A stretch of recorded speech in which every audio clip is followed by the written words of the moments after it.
Isang mapagpalang araw mga ka-DIY and mga kamanok. Ito po ay isang DIY egg incubator na ginawa ko mga katambay.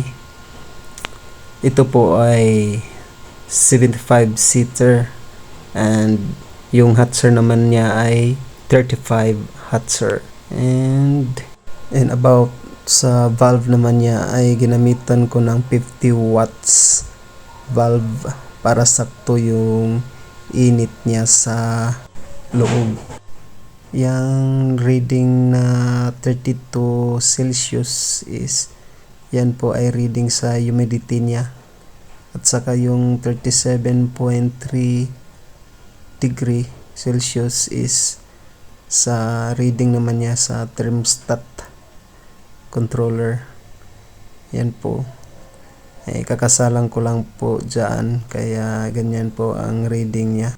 Ito yung mga bagong napisa mga katambay. Yan po ay di old pa lang.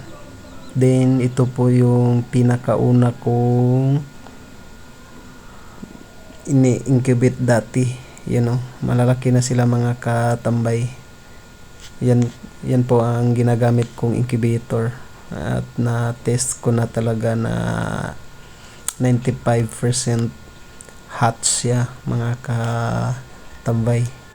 Sa mga interesado sa mga content ko dito sa YouTube, subscribe naman po para marami pa akong ma-share dito sa ating YouTube channel. Please subscribe please, and more power. Thank you for watching. Love you all.